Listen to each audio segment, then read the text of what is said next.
Hey everybody, this is Rydo and we are doing the Steam fall list cleanup inspired by spring cleaning and the Steam spring cleaning event, which wasn't really much of an event. It just asked you to play a bunch of old games that you already had.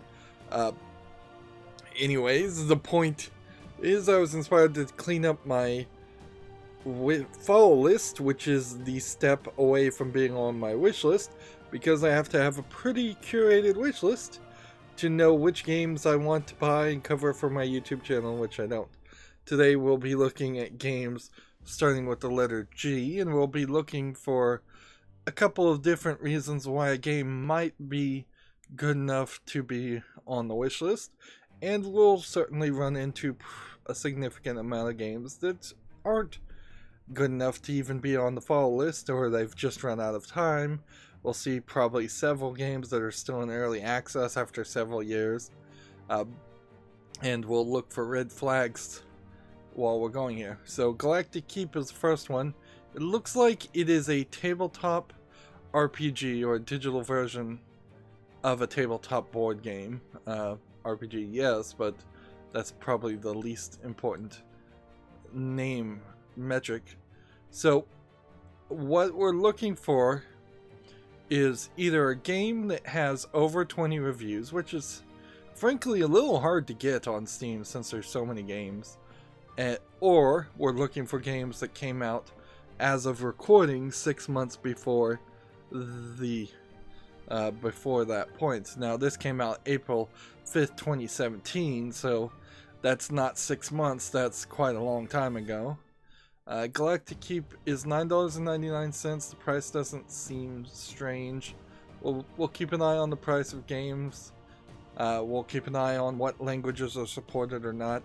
It's a little biased, but if I see something that's English and Russian or English and Chinese, that might be an indicator that it's a low-effort troll game, or just a low-effort game in general. I like to use the phrase very low-effort games and not try and determine the trollishness of something. And if it comes down to it, we'll have to look at the reviews. We can see there's 10 positive and 12 positive and 2 negative. And frankly, I kind of don't like to read the positive reviews because they're usually pretty useless. I want to hear the negatives, or I want to hear critiques of the game, and most people who put positive reviews, here's a great example: I like the concept, I like the game, but I keep dying and I'm not really sure what to do about it. So I can only extrapolate from these 4 short sentences that they keep dying because the game is possibly hard, but maybe they're just a bad board game player and I'm not sure what to do about it.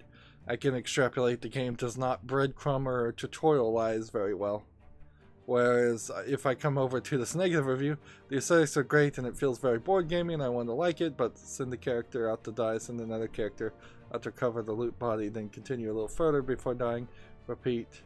Not an unknown formula for me, it just doesn't work in the board game format.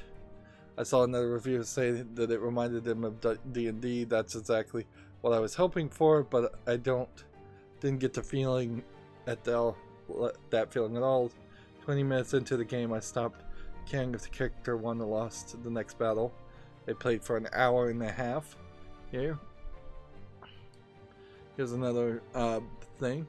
I would also argue that what Dungeons and Dragons is, if done properly by most dungeon masters, is at best 50% the board game and the character cards and the elements of the actual game, and the other 50% of that is the dungeon master writing a good story or directing a good story and making a good experience. So while there are some metrics in Dungeons and Dragons, like a critical fail or a natural 20 success, that it is usually behind the dungeon master in Dungeons and Dragons to say, well, if you roll the critical fail, You're not going to kill your character, you're just going to be frozen in time for 3 turns or something like that. You bend the rules and possibly even break the rules to make the experience for the people sitting around the table more fun. A digital version of that, if what you're trying to emulate, and I would point out that Tabletop Simulator would still probably be a better game to do that with. A digital version of that, though, falls apart particularly when it's single player only.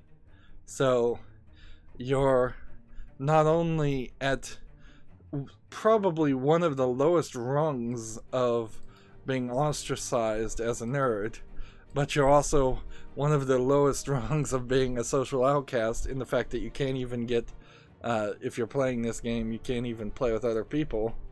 So it's really antisocial, and I would argue that over the last few decades, Dungeons and Dragons has at least improved its social interactions somewhat. It's more reasonable now to play this. So I went on a bit of a rant there, and I don't want to do that because there's a lot of games. So what this really boils down to is this game doesn't have relevancy. I would also say If Galactic Keep is actually based on a real board game. I've never seen it before. It's also going with a sci-fi fantasy theme, which honestly Warhammer 40k pretty much owns the sci-fi fantasy region, I would say. As somebody from the outside looking in, I doubt there's any other kind of sci-fi board game that is a Dungeons and Dragons style board game. Maybe there's a Star Wars or Star Trek game out there. So this is leaving the fall list. That's not surprising. A lot of games are going to leave the fall list, and best I can do and hope to do here is to try and get through these quicker. So next game we have is called Gamble of the Gods. The old gods are hosted to hold a seasonal tournament in which the mortal endures a series of tests. Okay, what is this really? It seems like this is a top-down hack and slash Diablo-esque game with perhaps a slightly different story around it. Like this really looks like it is just mostly going to be running and fighting. It's a weird publisher name, ESAT. That just makes me think of the SATs that people in the United States at least take in high school. This game came out November 9th, 2018. It has 4 reviews. The game is free. It's single player only. So I suspect what I'm gonna find out that this is a student project, because that would really be the only reason why this should be on the fall list in the first place. Let's see. They wrote so much text that it doesn't even fit here.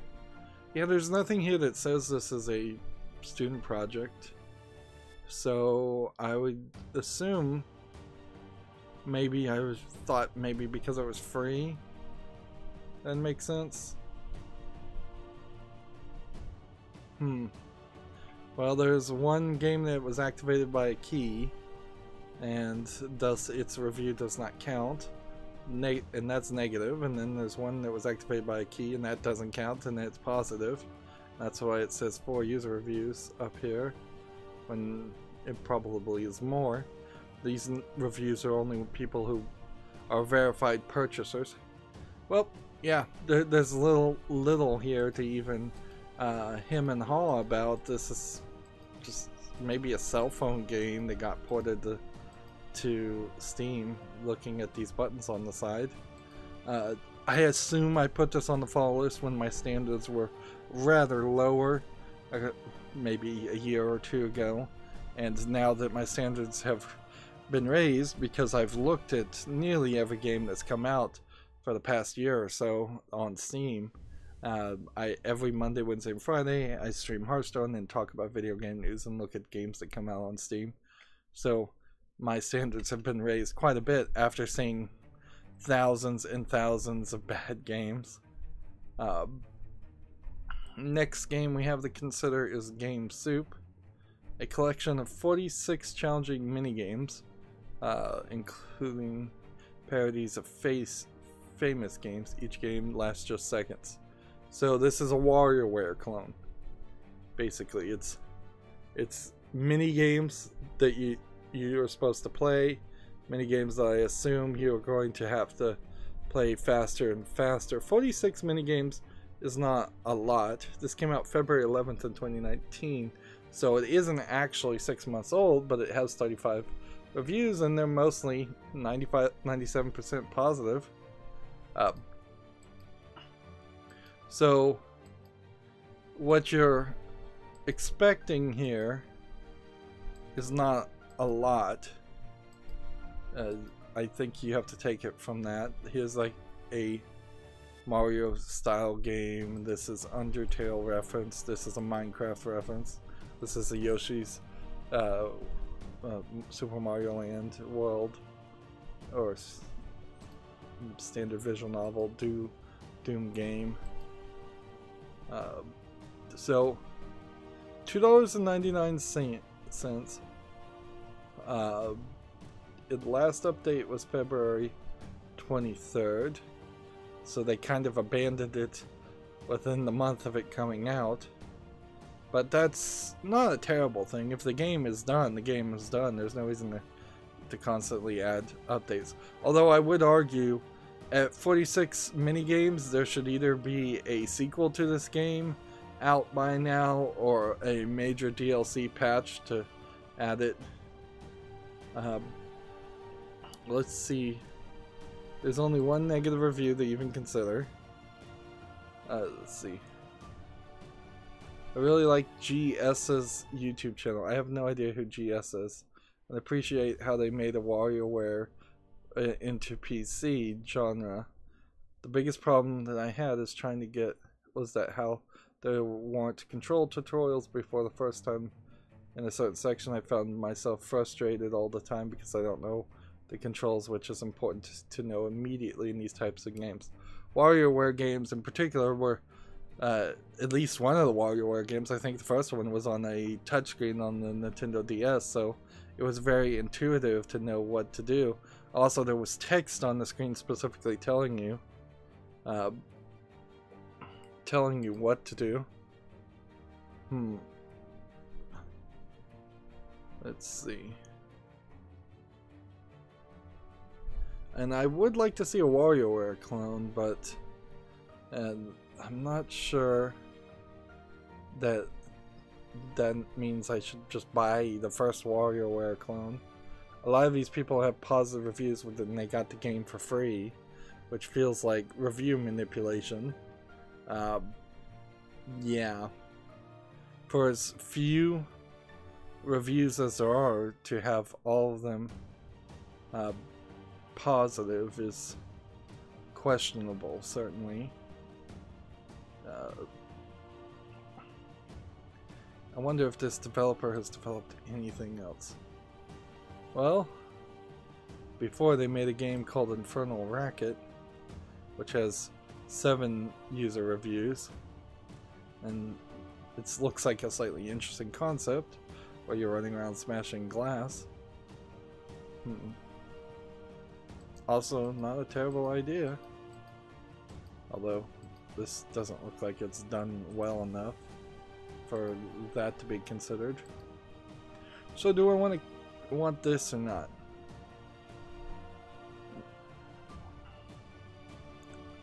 It says, what does this say? From the guy who brought you the YouTube channel Game Soup. Oh, so there's some YouTube channel called Game Soup, which I've never heard of. So it's not that big of a YouTube channel. Although it is also possible that I just have a glaring blind spot in my knowledge of YouTube channels. Do I want a small, silly MarioWare game for $2.99? Alright, I'll put this on the wish list. I don't see a reason not to. The only other thing I could think I could do is just leave it on the fall list and give it 6 more months and give it more time. I don't think it's ever going to be updated. I think you'll have the 46 mini games, and then that will be that. And even if I was to have a horrible experience with it, probably spending less than an hour on it anyways. Maybe that's a problem for the price, but I'm willing to give this one a chance. That being said, if I found another WarioWare game on the wish list and purchased that and covered that, Game Soup would almost certainly fall off the wish list. Next we have a game called Game Ellen. I wonder how many games we're gonna have called Game something. Game Ellen, no space. So she's in a dream. She must defeat the evil monsters to get rid of the traps. Female protagonist tag, which gets used a lot. Like, it is 60-70% of games get tagged female protagonist. Particularly, a lot of games get tagged female protagonist, and it in no way really plays a role in the game. Looking at this looks like a pretty well animated and pretty decent platformer game. But in a game like this, what does it really matter if the character's male or female? Like, there may be zero conversation in this game for all I know. There may be zero interaction with any other humans in this game. It could be anybody. So, yeah. I don't need virtue signaling in video games, and unfortunately it happens quite a bit. So this has 3 reviews. It came out November 3rd, 2018, so it certainly doesn't fall under the category of being relevant. The question, I guess, would come down to how well this runs and how long the game is. It had an update for resolution settings. It's English only. It has a third-party EULA. It has no business doing that. But I have yet to get down to the point where I'm just blacklisting games because I have ridiculous third-party end-user license agreements. Let's see, what do we have here for reviews? 3 negative, 3 positive. That pretty much tells you this game isn't worth playing. The negative in my language is I love the graphics. I love Unity engine. Game looks beautiful. I don't think anybody should really love the Unity engine. It's a fine engine for sure, but you shouldn't really know about the Unity engine unless you're a programmer, or and certainly shouldn't love it. Game looks beautiful, but this is a waste of money for now. Game needs some polish. The options menu and level completely. Too many ways to go at the beginning with hidden stuff without reasonable tutorial. I spent 22 minutes playing. That was a few days ago. Now I'm gonna uninstall it. We'll come back if the game gets some update. And that was in February. Last update was in December. So this probably is more close to what you would consider a demo than an actual game. I could maybe try and look at all 6 of the reviews and see what the average playtime is, but I bet it's less than an hour. And yeah, it's not worth the time, actually. It takes too long to load everything. The reason it's taking so long to load is because I have so many Chrome tabs open right now that it's using so much from my RAM. Like 0.1 of an hour, 0.4 of an hour, 1.1 hours, 1 hour. And so many of these are in either an Asian language or Russian. or Russian looking language. Let's go back up. The longest we have is 2.1 hours. Go back and look at what languages are supported. Only English. So either random people are writing reviews in random languages, or review manipulation is occurring. So Game Ellen is not making it to the wish list. Next we have Game Masters Magus, a unique RPG simulation, bringing you the ultimate roleplay in RPG games. Interesting. So, if I remember this one correctly, this one caught my eye. It came out May 25th, 2018. You have this cutscene, and it is the depiction in the start of the game, I guess, of a bunch of heroes from a fantasy world playing RPG, an RPG Dungeons and Dragons style of game. So they're all sitting around this table, dressed in what looks like being ready for battle, and then the twist is they're all just sitting down to play an RPG game. Kind of like how in Borderlands 2 there's a DLC piece of content where all the characters are playing an RPG game.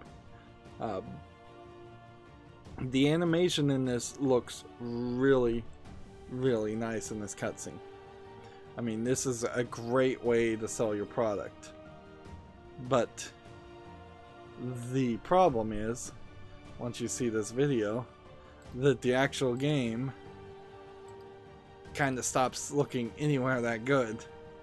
It looks fine, certainly, but it's nowhere close to that. This is still in early access. It came out May 25th, 2018.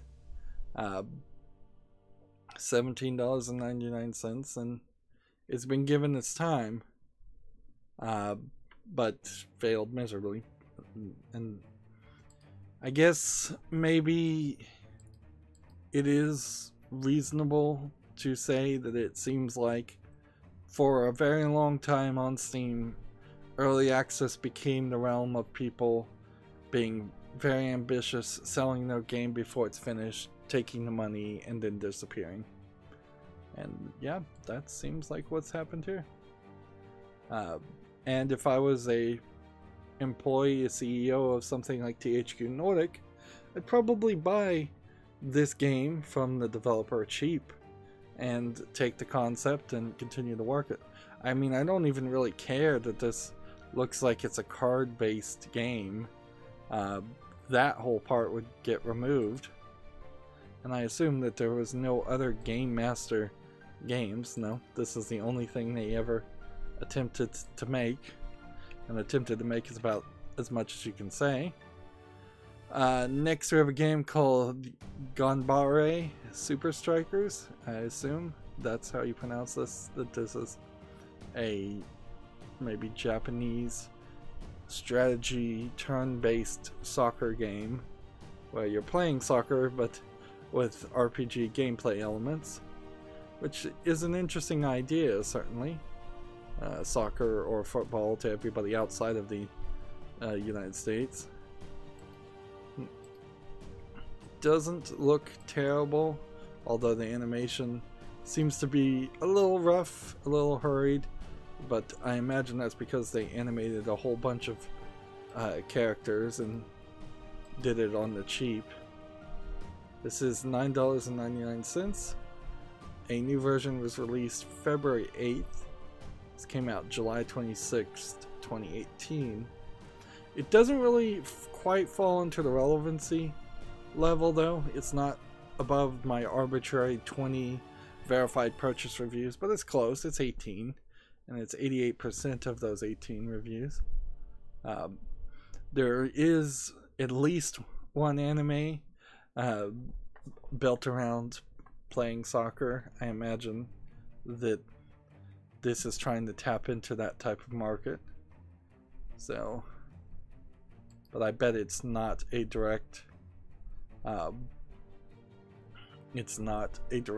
licensed product. The negative reviews we have here, it's Blitzball from Final Fantasy X as a turn-based standalone. It sounds great at first, seems great, but I don't even finish the first match before becoming bored. You move each person on your team in a multi-action system like what XCOM uses, and it gets tedious very fast. Making 1 or 2 square adjustments on each player every turn feels annoying, not fun. Alright. That is a pretty good argument, now that I think about it, is that just how much micromanagement would be involved in this. There's a story mode. Let's see.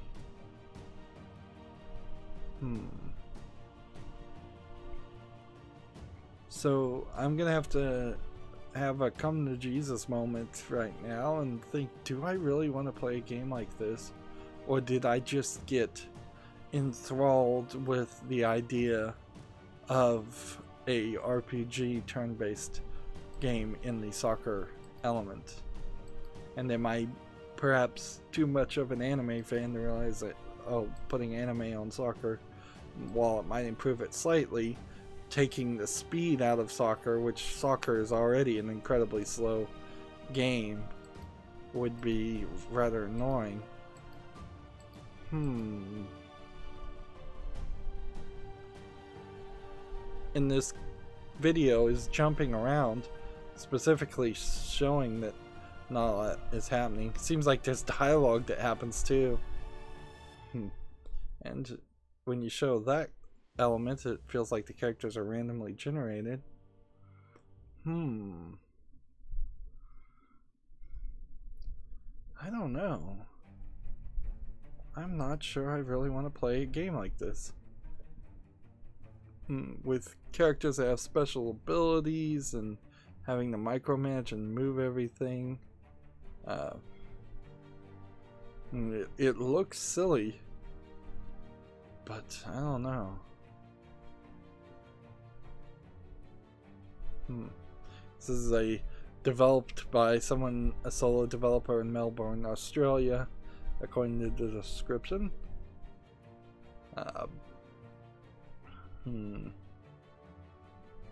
So it's an Australian. I might explain the animation looking weird.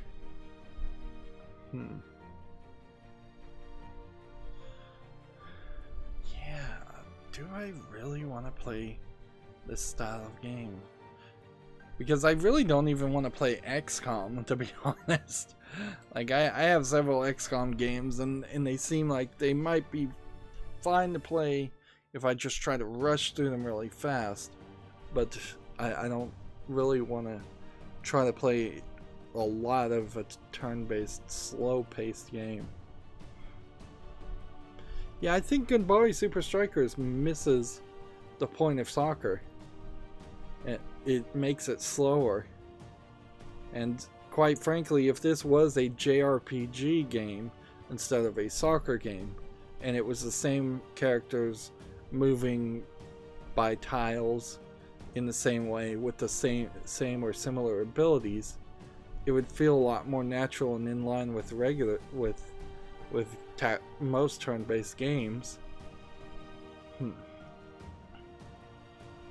So sometimes a niche, sometimes being weird and going outside the box often succeeds very well, but in this case I think it misses the point. I think it misses the point of well, probably Japanese anime sports games. It probably misses the point of that, because that would be a sped up faster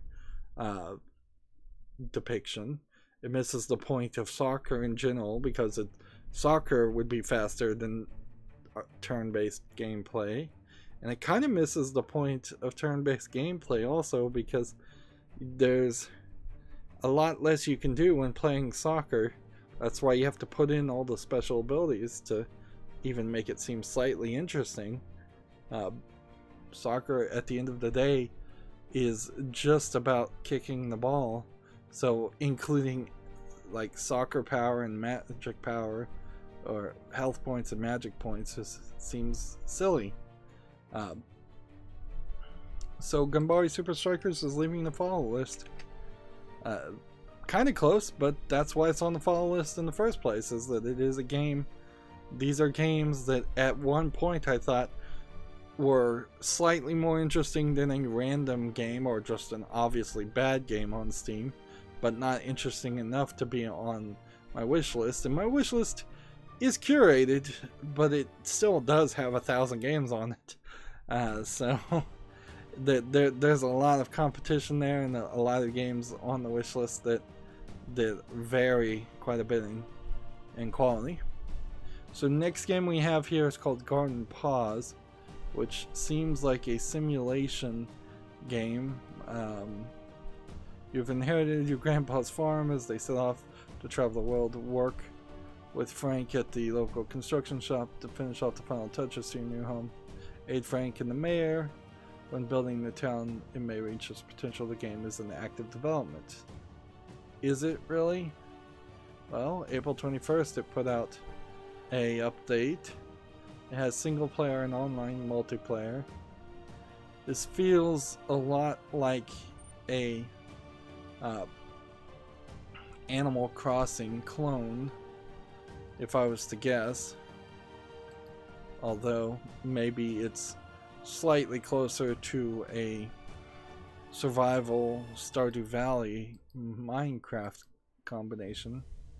Seems like you raise chickens and farm and forage and search for treasure every now and then. Doesn't seem like there's a lot of active combat in this game, so this might be particularly child friendly.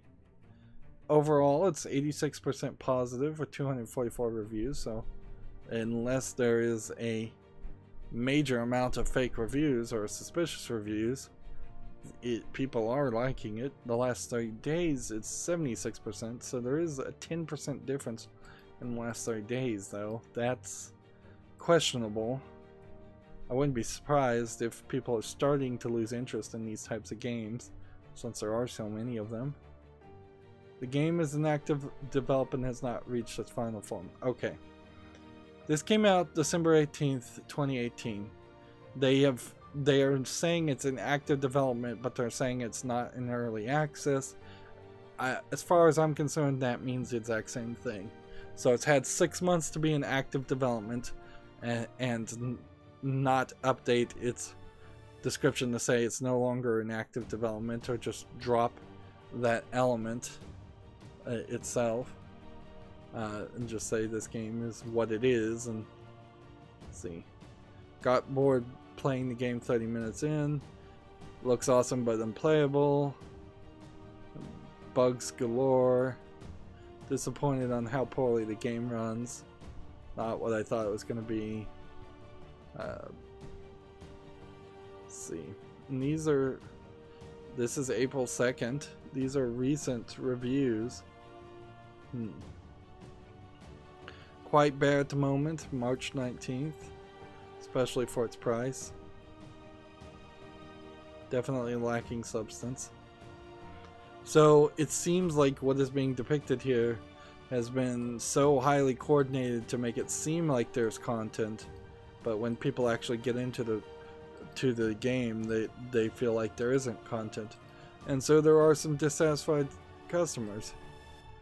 I think, even though the percentages are not there, and this would be a game where I could easily say mob rule, that there's way more people positive on this than negative, I think seeing these elements, these survival elements, is a big turnoff for me. Seeing that it's a kid-friendly looking game, but then it's asking more of an adult play style. Quite frankly, I don't think kids would want to play a long-running survival game like this. It's not short and sweet and to the point. Even though Minecraft is amazingly popular, my experience when I've seen actual children play Minecraft is that they are playing maps that other people built and playing mini games that are short and more survival based. I've yet to see a very young child play on a creative world and build something amazing, because they just don't have the attention span or the time for that. But even if I was to ignore the reviews, there's nothing here. Yeah, there's no reason why I personally feel the need to review a game like this. So this is going to leave the fall list too. I think we're batting 100% so far. Next we have a game called Gates of Avalon. It has 2 reviews, came out July 27th, 2018. And the good news with these games that came out over 6 months ago is mostly those games are going to not 6 months from now or a year from now, when I decide to do another fall list cleanup, I doubt I'll run into very many games that are even from 2019, because my standards have increased quite a bit. This looks like a pirate game. Is this a multiplayer pirate game? Because Microsoft tried to sell a multiplayer pirate game that looked a lot better than this, and it wasn't popularized either. The art style looks kind of all over the place. The frame rate looks like it might be a little all over the place. The resolution looks bad even for 2018. The character designs seem all over the place. It feels like these are pre-bought Unity assets just being used. It's still in early access, so that immediately eliminates it from consideration. Is there anything else I really need to do? I could look at the negative reviews, but don't need to do that. We need to spend less time per game. This game looks bad, and it's in early access. It has 2 user reviews that are verified purchasers. It's not making it to the wish list. Next we have a game called Gates of Horn and Ivory, and I guess I was looking for a psychologic 2D puzzle platformer, or at least something about that description caught my attention. Now these graphics look pretty bad. Like, I wouldn't exactly say MS Paint level bad, but it is very, very close to that. And not really seeing any gameplay mechanic that would have changed anything. Seemed like there was a section there where there were words, but it seems like maybe you're spelling words in French or Spanish. Right? Madre would be mother, wouldn't it? In Spanish? $14.99. It's also a game that is priced out of the realm of reason. They're quoting just a random person on Twitch for their game. Interesting. It's pretty desperate. Yep. There's nothing here. There's just absolutely nothing here that would make this a game worth paying $15 for. Not even half that. That's leaving the fall list too. Next we have Geek OS, I assume is how that's pronounced. Although it would be Geeks OS. Survive a city controlled by a game corporation, Geeks. Residents have to buy DLC for every unfinished product. Developers are forced to make endless sequels, and loot boxes are now sold even at grocery stores. Stop the madness and join in the cybernetic stealth shooter Geeks OS. So this seems like this is just a top-down twin-stick shooter, of which there are a lot of, and there's probably only about 5 in the entire inventory of Steam, on the entire Steam website, that I'd even want to consider playing. And showing off guns in the video tells me that they probably bought a bunch of gun assets, and this is probably just an asset flip product. It's still in early access. This came out April 16th, 2019. It's $3.99. It's English and Russian. I would suspect this is a Russian troll game. So I'm not really seeing anything here. Yeah. Let's see. Hotline Miami is a much more recognizable top-down twin-stick shooter game, and Hotline Miami would be the game to cover because it has way more relevancy. Of course, I could also play Ruiner or Judge, both games I've seen before and considered. Let's see. Anything else that might be a good comparison? This has 44 achievements for $4, which seems way too high, so it makes it feel like an achievement game also. Yep.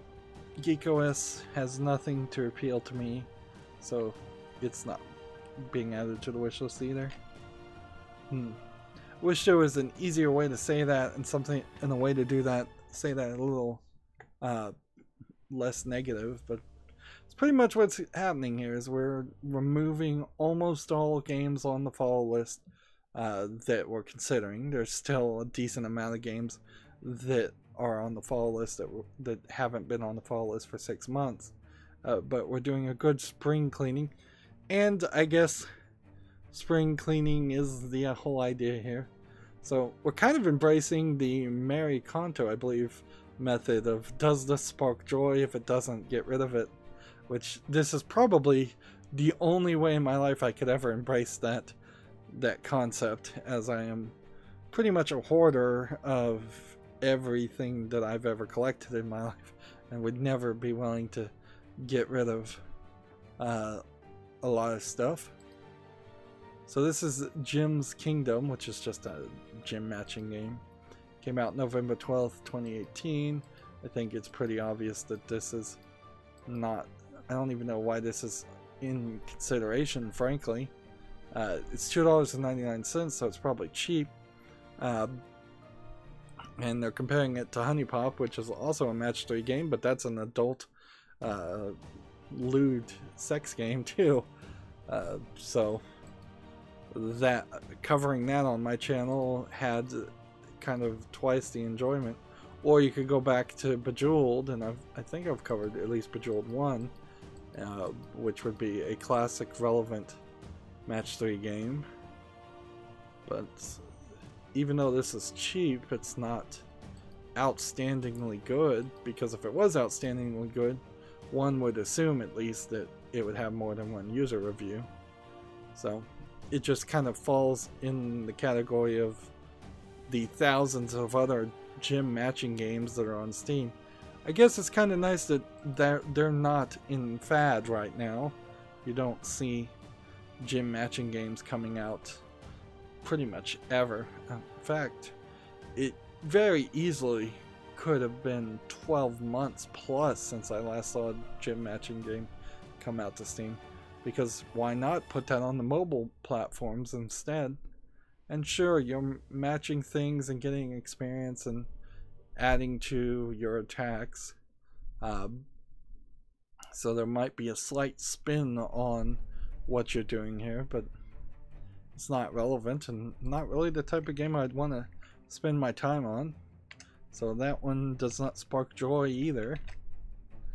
Next we have Generation Zero, and finally we get to what most people would probably consider a proper video game. First-person shooter with hyper-realistic graphics. The thing about these type of games in general is if they are good, they immediately go to the wish list, and because they're so obviously good, and because you know that there's so much money invested in it that it can't possibly be horrible. Unfortunately, nowadays it is pretty easy to make an asset flip game that looks like this, so there are some ones that are pretty obviously terrible too, but they shouldn't be on the follow list. 1980 Sweden, the local population has disappeared and hostile machines roam the streets. I don't know why you would choose Sweden for that, though.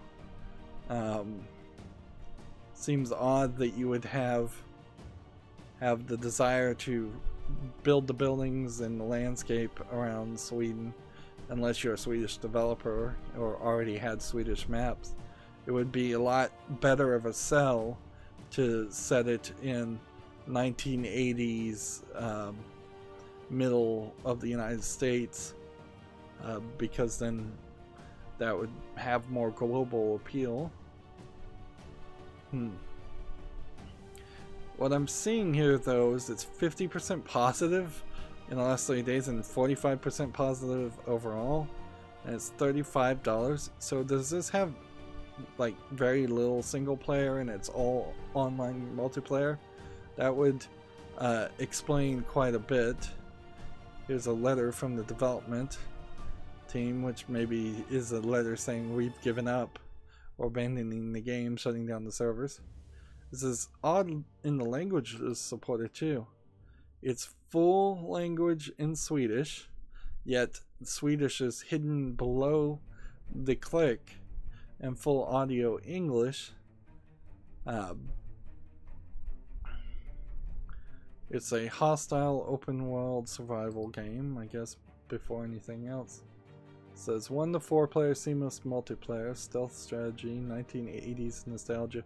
I don't get the 1980s nostalgia though when you're fighting robots. That seems like that also is just going in a weird direction.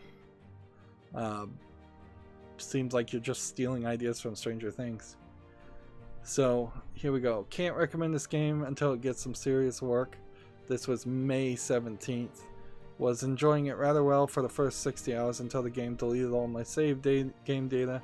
Want to log on today, and all 61.4 hours of earning experience and weapons may as well never happened. My only option was new game, and that being said, I'm done. This person has 67.9 hours on it. So interesting. Also interesting, this person is also being highlighted for having 60 products in their account, so you could check to see if somebody has like only one game in their account and one review for that one game. Although, to be fair, it would be pretty easy to spend less than $100 and have 60 games on Steam, so that number doesn't really mean anything. Not until you get up into the 500 range or so. It'd be kind of hard to not put some real money into an account for 500 games. I'm not a reviewer. Yes, you are. Anybody can be a reviewer, and I don't rag on games very often. Fine. But I can't let this one slide. The game is not playable at the current state. Skip the rest of that. Quit streaming the game. Take your notes to fix the bugs and update the game. So this might be an example of a new thing that started happening since Steam allowed people, producers and game developers, to stream gameplay of their own video of their own game. Is that you're now starting to see a lot of games on Steam that have streams going quite often. Not happy with this. I call it early access. This one review, can't recommend it now, maybe after some patching and stuff. So we're getting kind of the same message over and over again, that it's an unpolished, unfinished game. So the question is, should I give this game more time? Because it doesn't have the proper 6 months. This came out March 26, 2019. I don't think so. Not really. Because this is their first impression. And their first impression got 2,602 people to purchase and review their game off of Steam. Verified purchases. And what they put out was lackluster. They're not claiming early access, which might have bought them some grace.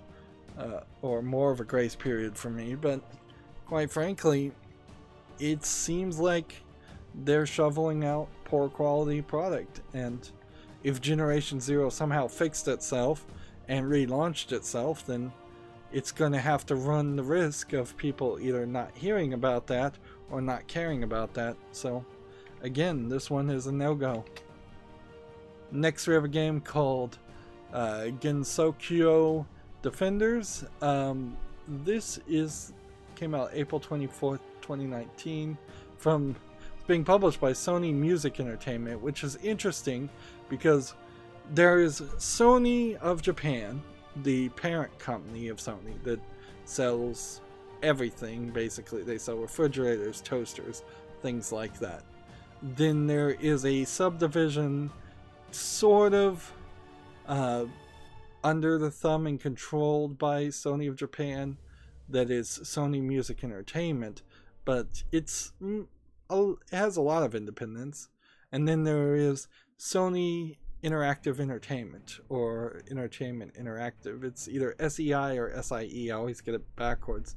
And Sony Interactive Entertainment is the PlayStation company that is also another subsidiary of Sony of Japan.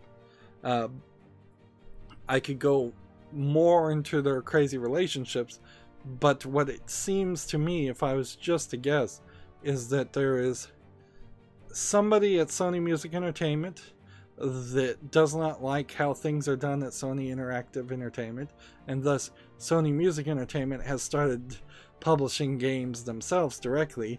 And this is an example of a game that really has no musical element to it that would make sense that Sony Music Entertainment is publishing it. It seems also Sony of Japan in general kind of doesn't care about Sony Entertainment Interactive, and this is a horrible thing to suspect, as the PlayStation 5, as of this recording, is being hyped up and being prepared to be announced. So this may be one of the first Sony Music Entertainment games. I wouldn't be surprised if Sony Music Entertainment at some point is given all the projects completely, and Sony Interactive Entertainment gets shut down, for lack of a better term, or snubbed. It is a weird snub, certainly, particularly for a Japanese company, for this to be so out there and viewable. That really has nothing to do with Gensokyo Defenders. This was kind of a weird game. You use spells and traps to fight a horde of enemies. You're playing as anime magic girls.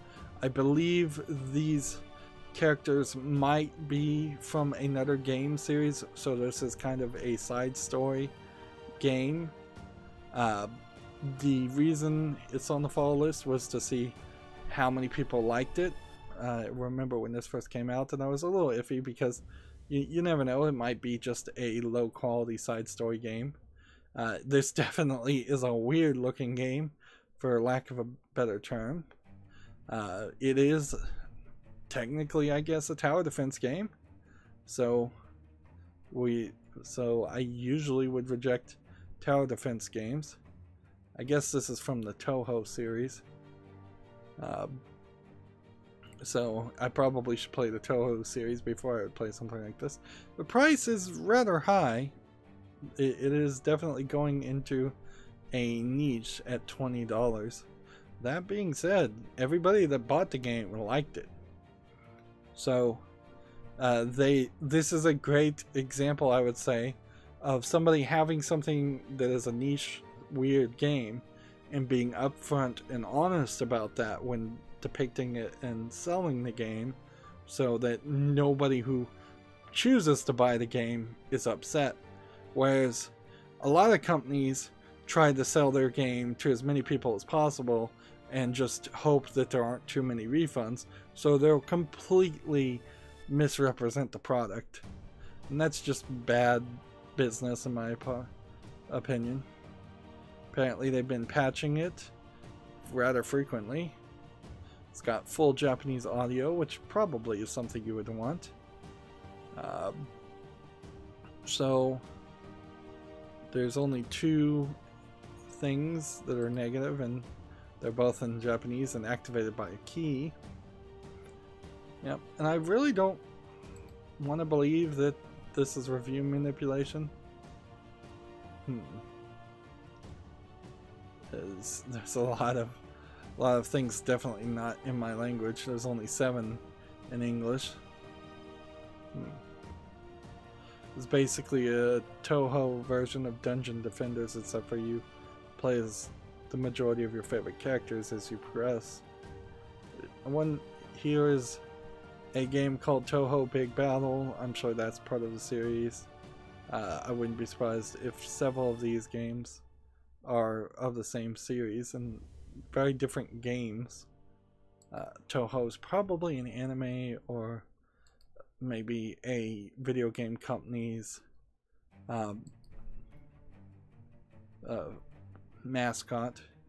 I think mostly they are shoot 'em up games. This one definitely is, and I probably would not play shoot 'em up.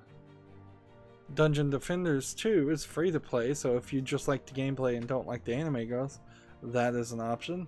Or you could pay $14.99 for Dungeon Defenders 1. I wouldn't be surprised if you would get a better experience for paying the $15 than playing the sequel and being bombarded with mechanics designed around making you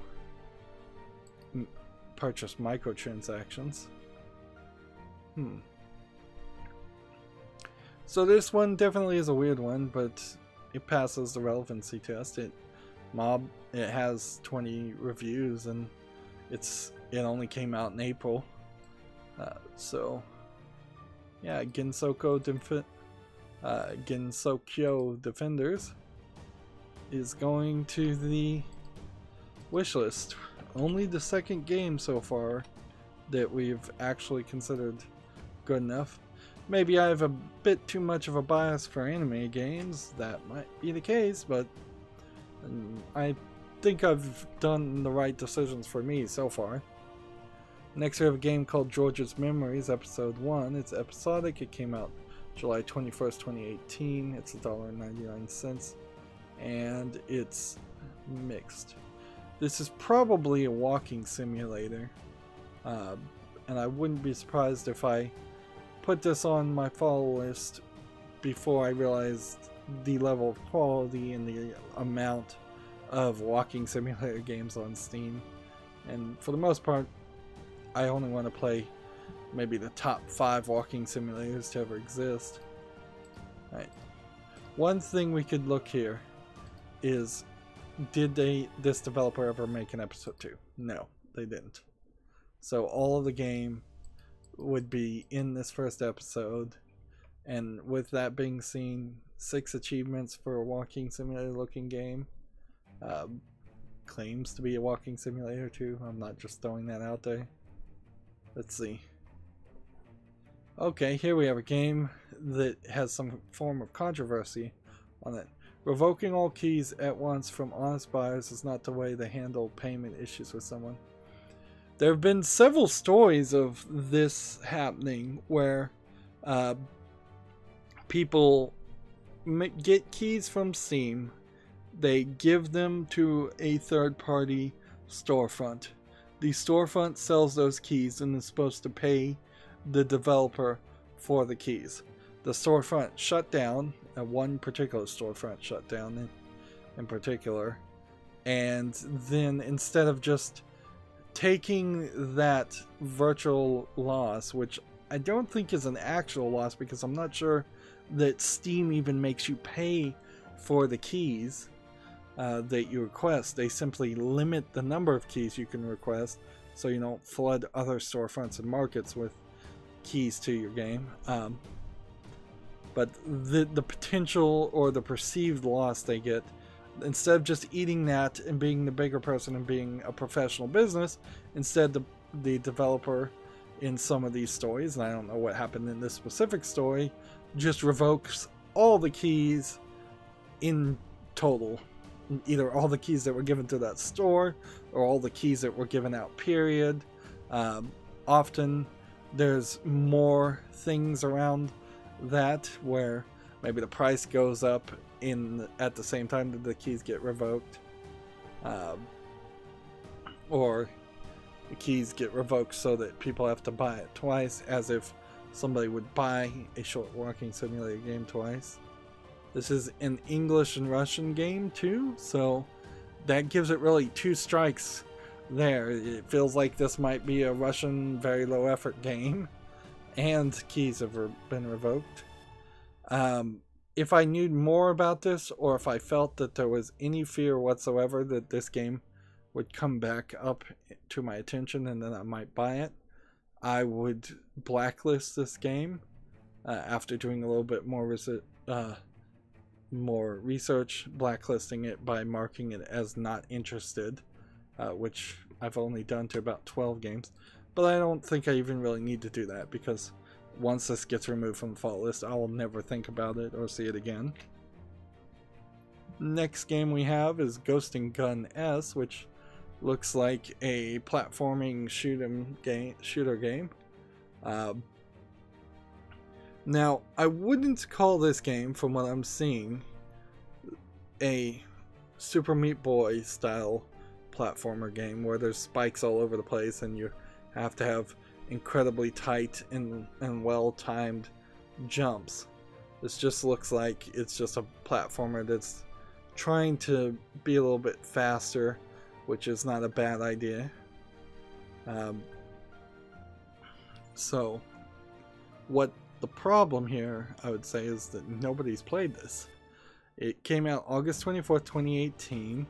It has 3 verified reviews. User reviews. It's $4. People should have played this at that price. It says it has full audio English. Let's see. We have one.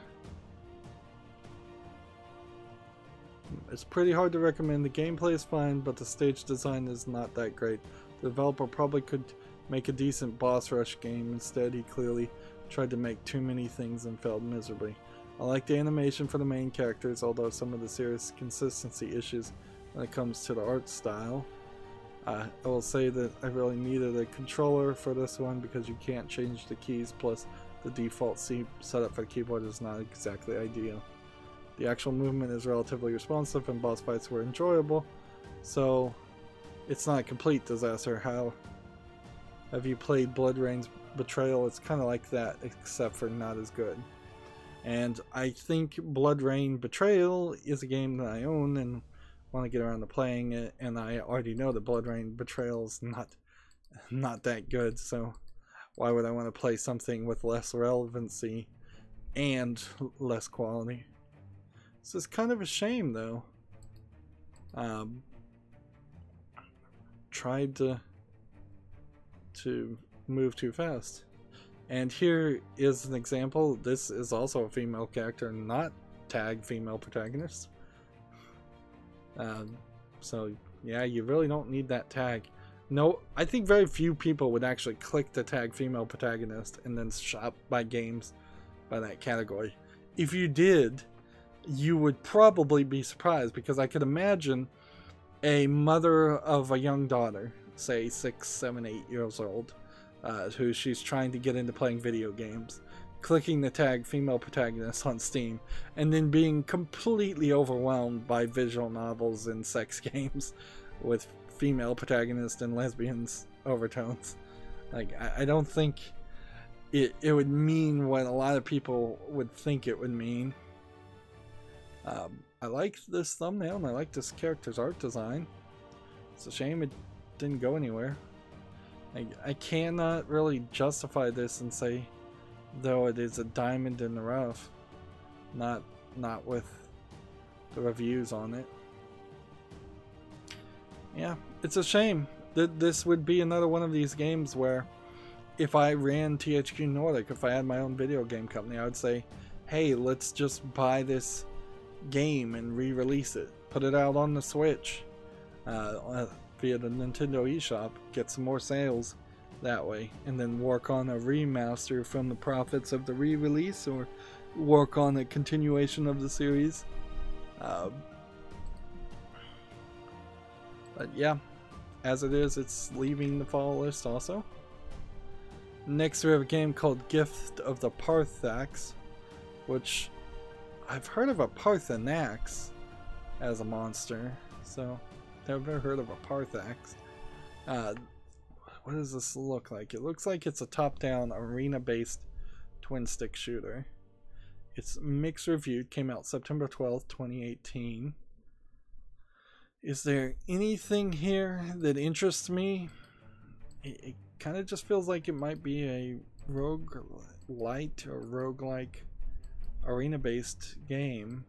Just really simplistic. It's $9.99. That's way too expensive. It's mixed reviews. Let's see.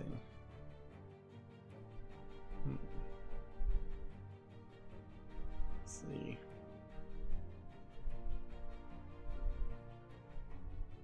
See, all in all, what we have a gift of the Parthax as a game with good potential at the core, wrapped up in some frustrating design choices that sometimes lead to an ambiguous, confusing experience with poor user feedback. Wow, how is anyone recommending this game? The camera framing is quite poor, the graphics are jerky, there's spelling errors in the dialogue, and the character movements feel clunky. Love the idea, but the execution wasn't great. So there's something in the concept that I'm missing here that probably caught my attention the first time. 2D top-down action arena game with gladiatorial wizardry. Customize your arsenal with countless spells. Duel the masters of the arena with their mythological beasts and rescue your friend Velis from powerful mage Parthax. Yeah, I don't see anything here. Again, I like this thumbnail, but this art doesn't even seem anywhere close to any of the actual art in the game. So this is yet another game not making it to the wish list. Next we have a game called Glitch. Glitch shrinks you down to a bit and sends you into the circuit to overload and disable them using an arcade style controls. This as a concept is interesting because I have a interest in electronics, and so the idea of being what one would assume is a plus 3.3 volt bit of information or voltage to try and short circuit chips would sound interesting, but that's not really what's happening here. Really, this is just Pac-Man with a circuitry art style and models around it, and this is definitely not an electronic simulator or a tutorial towards learning electronics, which would have been nice. Quite frankly, I think that would sell a little bit better. There's several programming games, but very few electronics games to teach even basic circuits and basic logic. This is 99 cents. It's gotten only 2 reviews. Came out March 28th, 2018. We could come down and see the 2 reviews, but one's positive, one's negative, so who cares? It has no relevancy. I almost certainly put this on the follow list just because I like the fact that this is probably the first time I've ever seen these kind of 3D models. And you probably could go to the Unity store and buy models like this, but I don't know if you could really make a game like Magnum Opus and make it partially educational and partially fun. Magnum Opus being kind of the closest thing, I would say, to the kind of game I'm thinking about, not what this game actually is. So this is another game not making it to the follow list. Next we have Gladiabots. This is an actual programming game, although it is drag and drop programming, where you're programming robots to fight using, and then they fight each other. It's 88% positive in the last 30 days, 92% positive overall. Does this have a single player mode? 20% off for $11.99. The bundle gives you an optimization pack. single player, multiplayer, online multiplayer. It requires a third party account for cross-platform account system. Interesting. So you might have to make a third-party account.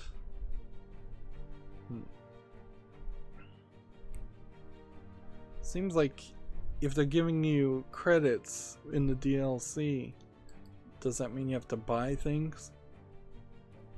Are there in-app purchases in this game? I don't see any in-app purchases.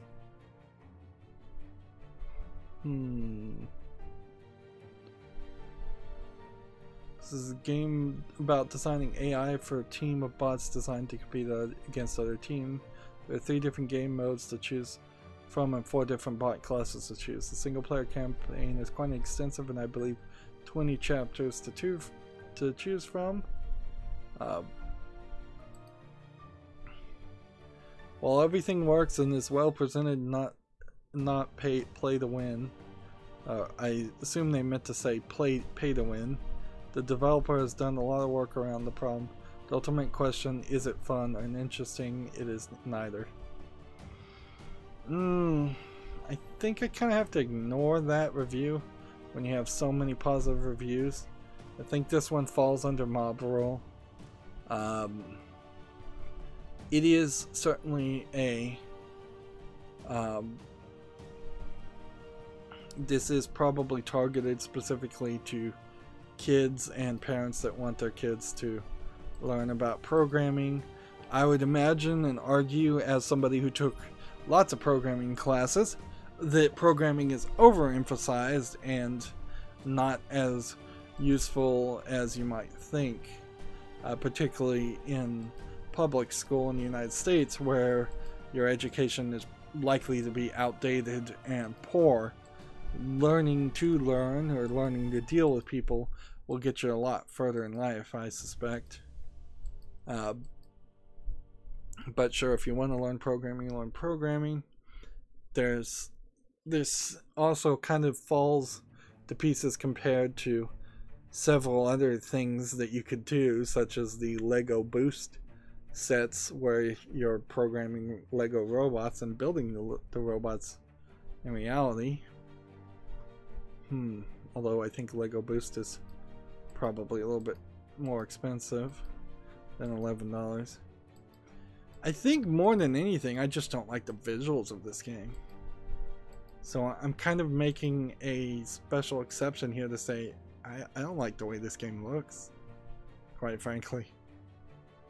It's ugly, and it looks like if I was to just do the 20 chapters in single player, which is all I ever would play, I don't think I'd have very much fun. And the programming for me is going to be incredibly simple, which might be incredibly annoying.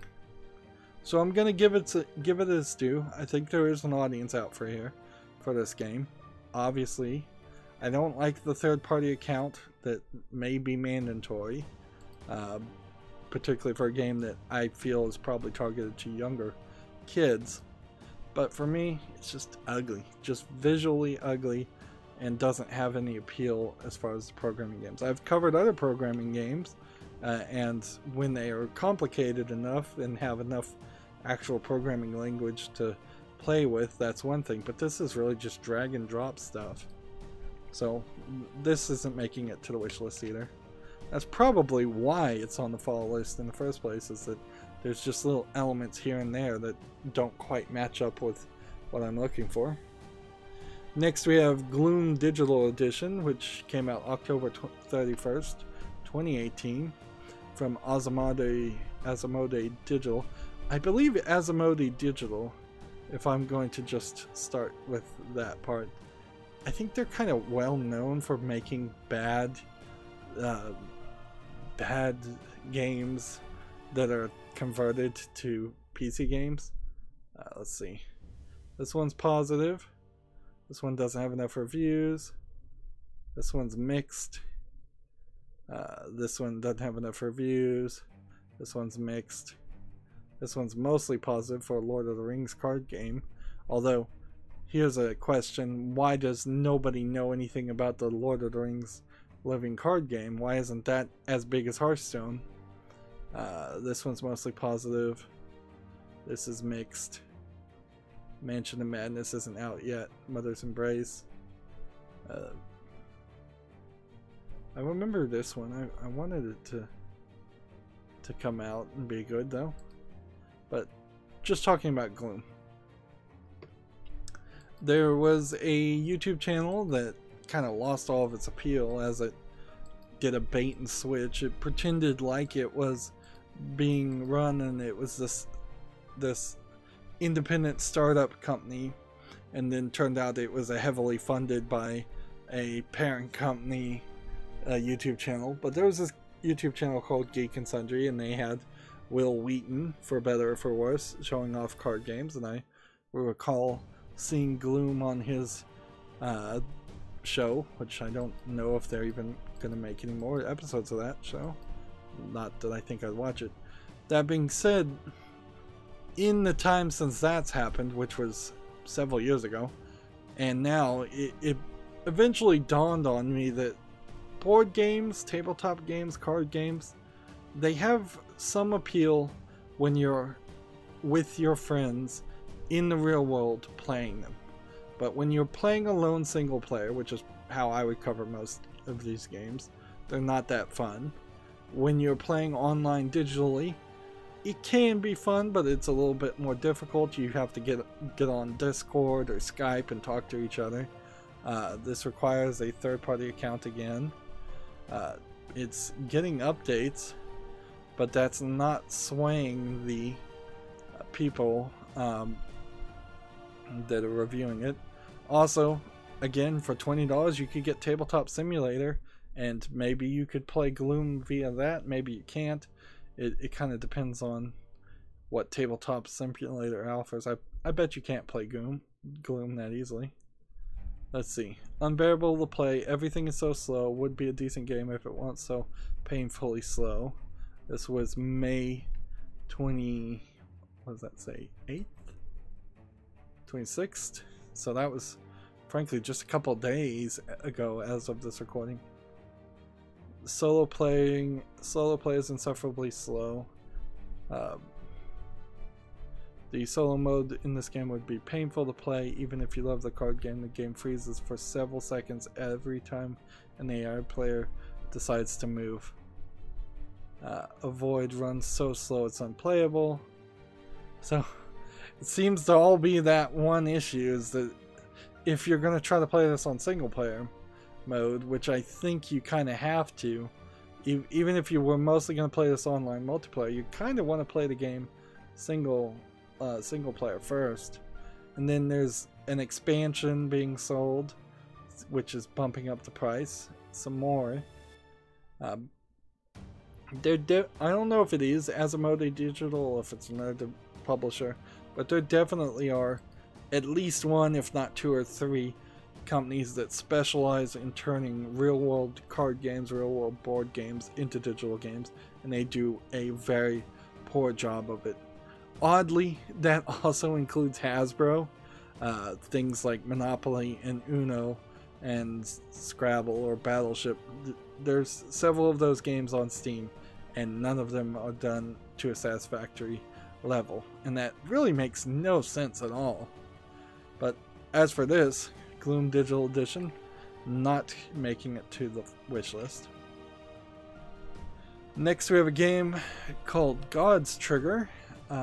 Slay enemies with speed and precision and over-the-top show of blood and explosive. So if you wanted a top-down twin-stick shooter game, this feels way more polished and way more bloody also. This is from Techland Publishing. Techland developed Dying Light, and then they've made enough money from selling that they started publishing other developers' games, which was a thing that was happening a lot in 2018. This came out April 18th, 2019. It's 86% positive. It's rated M.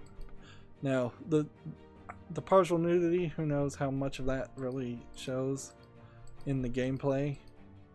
So I'm not particularly concerned about that. I am a little concerned with the OMG edition to see what that includes. This did get some mainstream coverage from Polygon and Video Games 24/7 and Bleeding Cool. Metacritic rating of 79%. So what was holding me back from putting this on my wish list? I'd basically be digging for problems at this point. Let's see.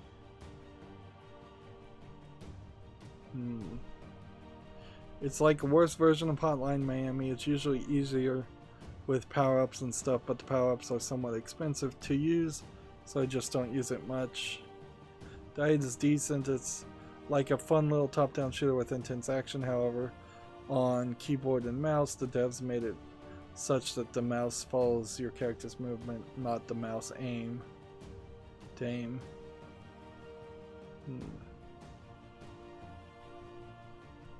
So, controls are awkward, it says. Yeah, I can't really take any of these negative reviews to heart, though. This is kind of a mob rule one. There's just too many people saying it's good, and the publisher holds some clout. Now, arguably, I may never buy this game because I may never want to play a top-down twin-stick shooter like Hotline Miami. That is totally believable, but it is at the level of quality that it deserves to be on the wish list. So for that, where's my mouse cursor? Anyways, there it is. That makes it to the third game on the list that has actually made it to the wish list, whereas everything else is getting removed from the fall list. Next we have Gods Remastered. This came out December 4th, 2018. This seems to be a remastered game of a classic. Was this a Sega Genesis game? I don't remember this. I didn't have a Genesis, so that would make sense.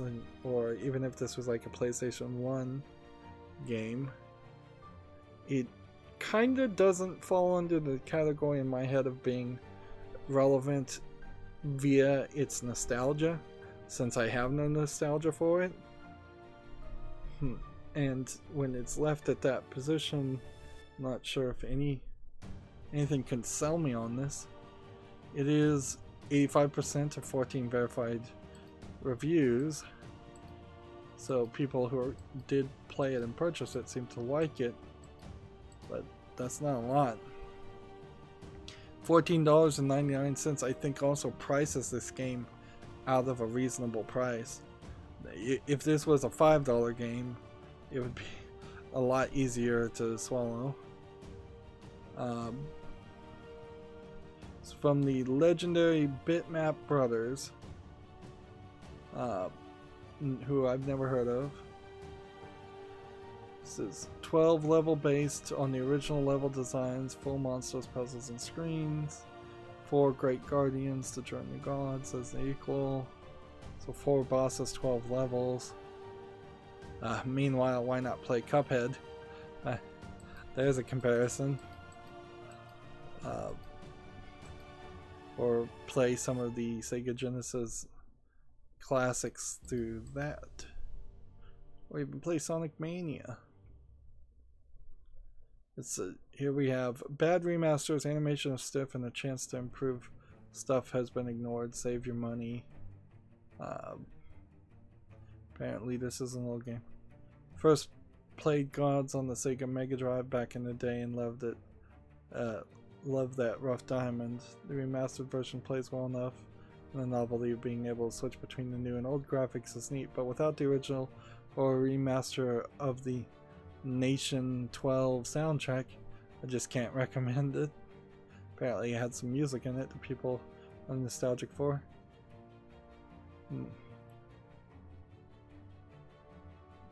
Let's see. A lot of games here are being activated by key in the reviews too. Yeah, this game just has far too many strikes on it. It's way too expensive. It doesn't have enough reviews of people that actually purchased it on Steam. It's a game I don't have any nostalgia for, and I don't even remember. It's a remaster of that game, and it seems like people don't like how it was remastered. So yeah, it's leaving the fall list. Next we have Golf Peaks, which is 100% positive of 34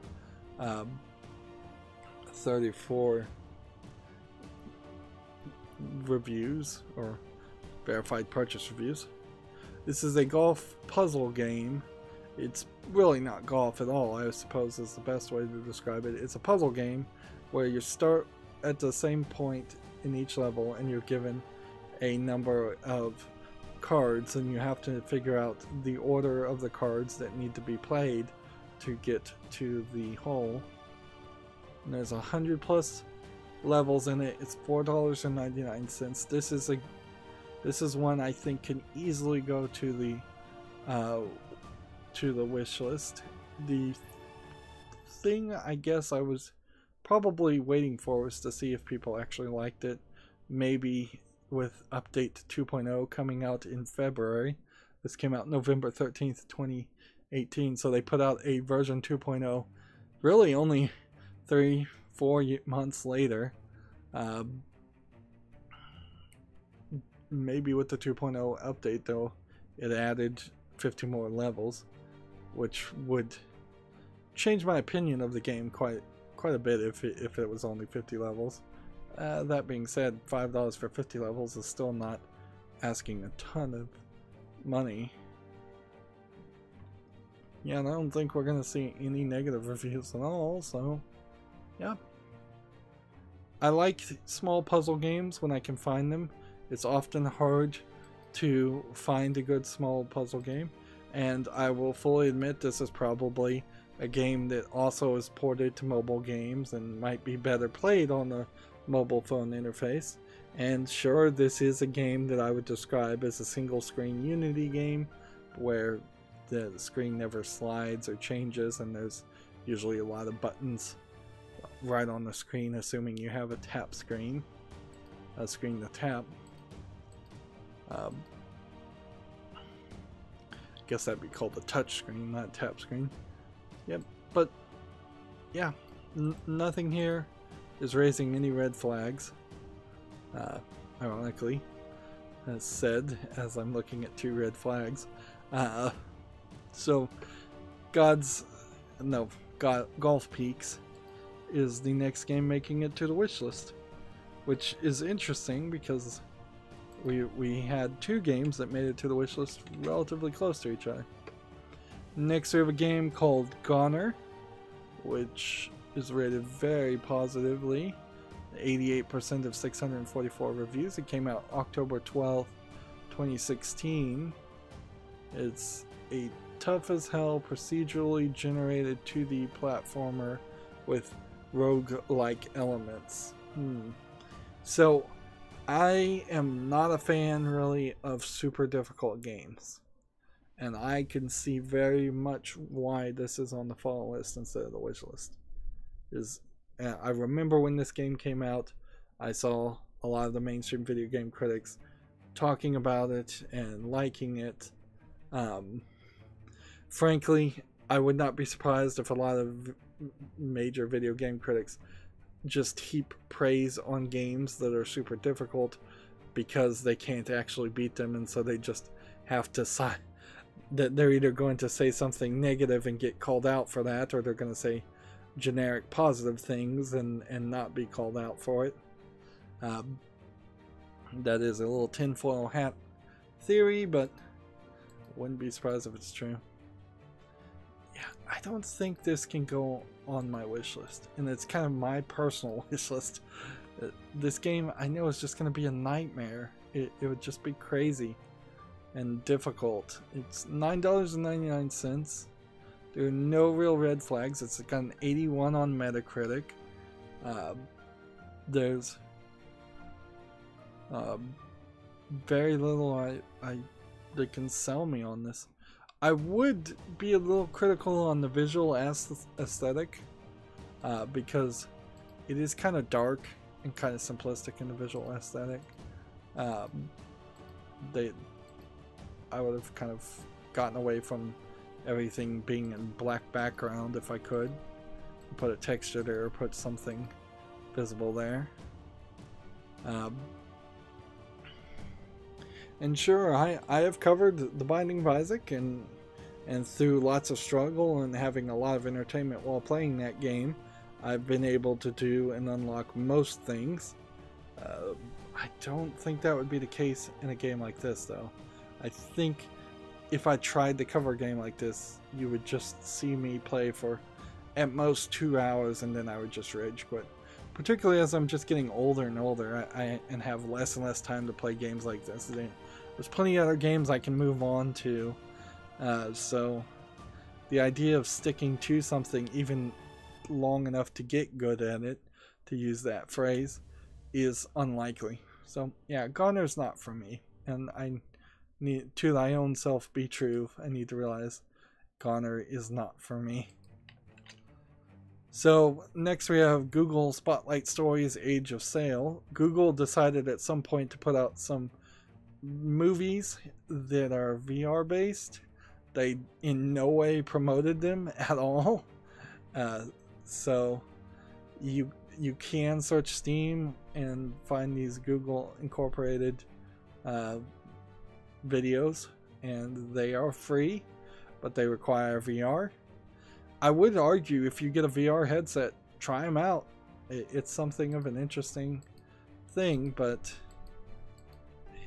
it's not a video game. It's not interactive. It's tagged free to play, but it's not interactive at all. It's kind of a shame that that they are VR only, because they probably should be uploaded to YouTube and using YouTube's 3D functions where you can put up 3D video. You would be able to, should be promoted to watch these videos, and I bet they are somewhere on YouTube and just nobody ever sees them and knows about them. So as for the fall list, though, of course this is leaving the fall list. There's no reason to leave it on. Even if I was to get a VR headset, I don't really need to review this, and I don't think I would have time for that, and I severely doubt I ever will get a VR headset. I would even say now, since this came out November 13th, 2018, one would probably not even have the best visual experience. This is kind of a specific art style, yes, but also it's probably at a lower resolution than what you would like for a more modern VR headset if you have the top of the line one, newest ones. Next we have Google Spotlight Stories Pearl, and I suspect we probably have several of these. So we won't just let all the trailers play for these. They seem to have paid somebody, whether it's the same person or different people, to make these videos. I imagine they probably paid multiple animators to do this, and as a way of showing off. Again, free, so if you do have VR, I recommend just typing Google into Steam and finding one of the Spotlight Stories, and then just clicking Google here, and then there's several of these here. All are either free or free to play, but I don't believe any are actually games. So next we have Grail. It's a futuristic racing game with combat. It came out September 24th, 2018. This is probably an F-Zero style game where you're racing very fastly and there's boosts and jumps and maybe weapons. It looks pretty good. Unfortunately, there's frankly about 100 games that look very good and look fine. They're Mario Kart style, F-Zero style clones, but they fail to have relevancy for several different reasons. Usually because they have nobody playing them and there's no online co-op player base. In this case, there's no online multiplayer at all. This is in early access still, so apparently it's up to version 0.7.2. It's pretty ridiculous. Like, seriously, game developers need to have a finished product to show. And for as much as people complain about the adult games, the sex games, the lewd games on Steam, for as much as people complain about low effort asset flip games on Steam, the unfinished garbage is the oldest blight on the Steam storefront. So if any curation were to happen, you could very easily just set a time frame, 2 years, 6 months, something like that. Look at every game that's in early access, send them an email saying you need to either remove your game from our store or post a version 1.0 and quit claiming to be in early access. If they just retired early access as a label they could use and still be listed on the Steam storefront, that would be great. As for this game, yeah, of course, it's leaving the follow list. It's unfinished, and there's a lot of other ones. Next we have Grapple Force Arena, which this is probably a clone of, I believe the name of the game is Umihara Kawase. I may be totally wrong about the name of that game.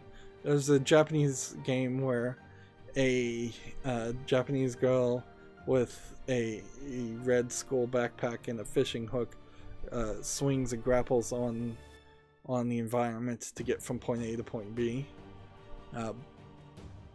So I assume this is a clone of that. That's not a bad thing though. This is 91% positive of the 35 verified purchases. December 4th, 2018 is when it came out. There's nothing here I see that's bad. So this would be kind of a fine game to get as a companion piece to playing the Umihara Kawase. I'll just stick with that name. Trilogy or quadrilogy. I don't know how many there are. $14.99 is questionable though.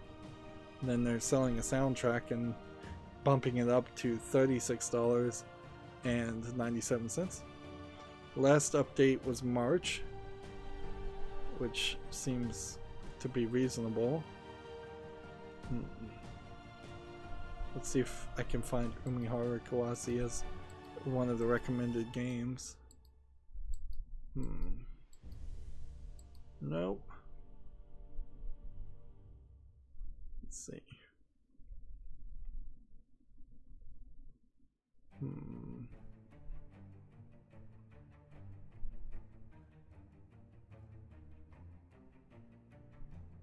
Let's see. I don't think I even need to really look at the negative things. There's 42 positive things and 4 negative reviews. The main thing I see here as a problem is the $15. So I'd want to get this on sale. Seems like people are spending between 6 hours and 20 hours of gameplay on it. So $15 for 6 hours may be a little cheap, a little expensive. Let's see if I can just find Umihara. Here we go.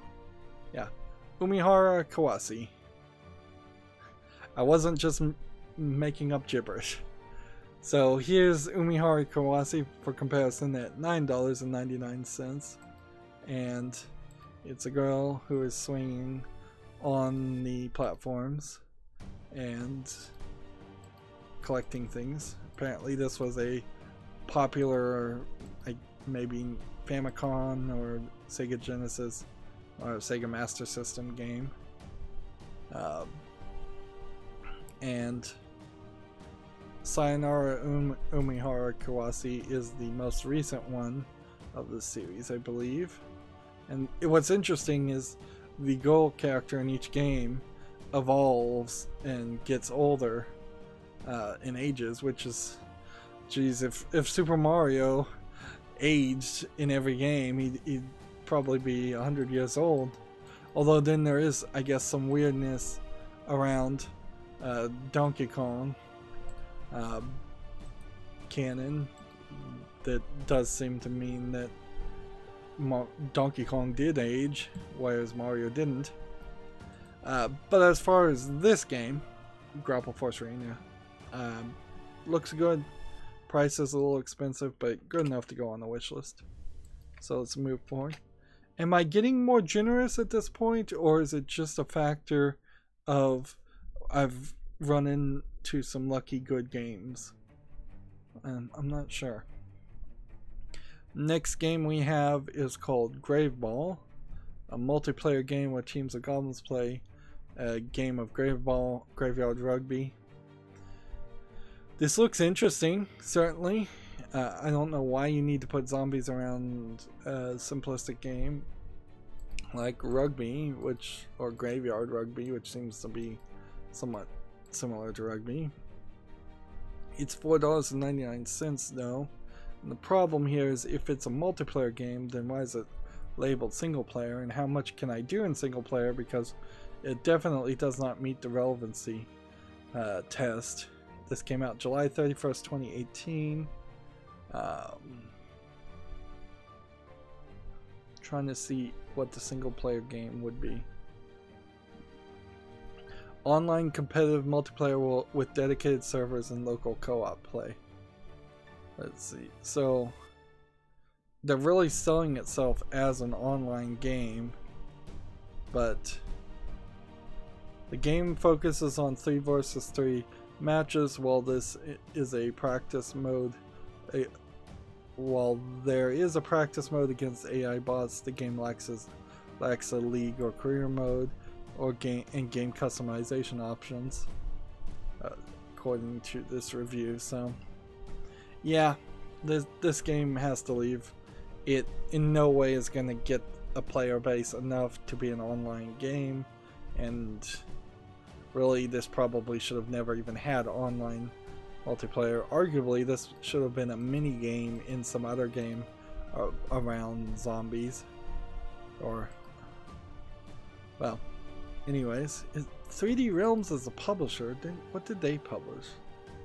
Well, oh, they published Iron Maiden, which as of this recording they are being sued for this game's being too similar to Iron Maiden, the rock band.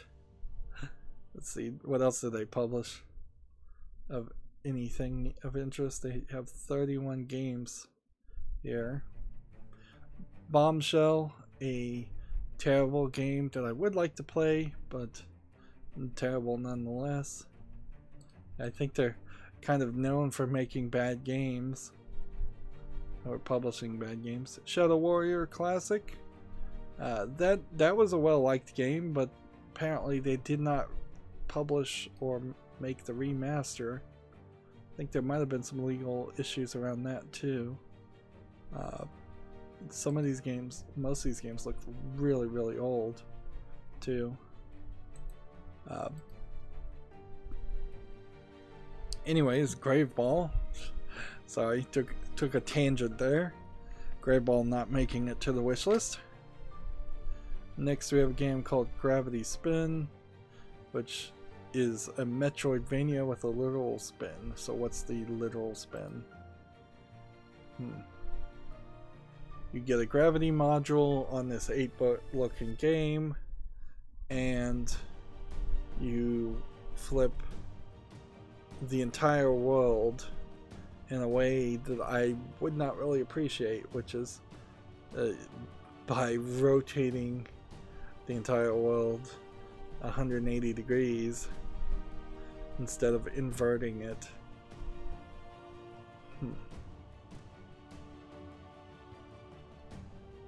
So yeah, well, I don't like the art style here. I don't like the gameplay mechanic. It is from Plug-in Digital, which is a publisher I recognize.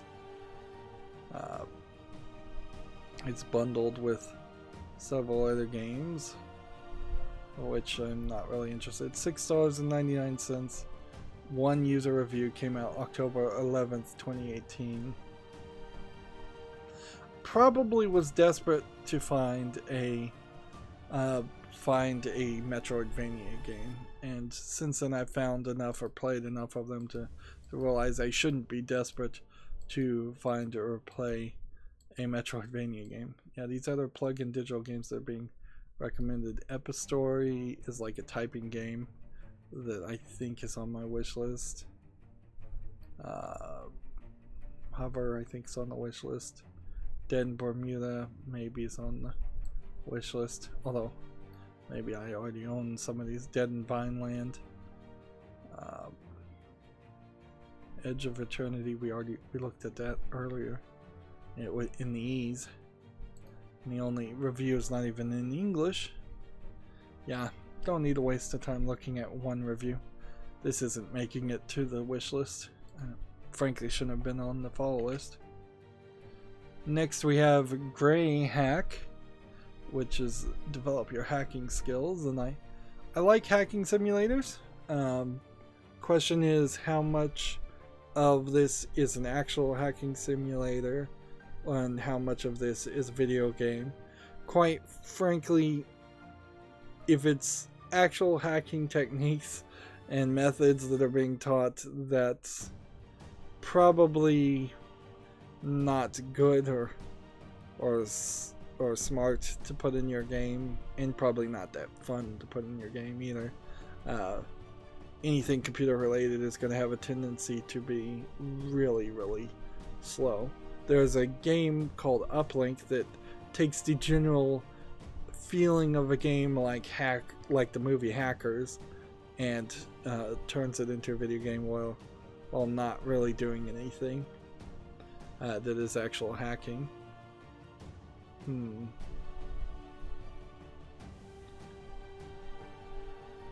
So it's showing some HTML web page design, but are you really going to be typing HTML in this?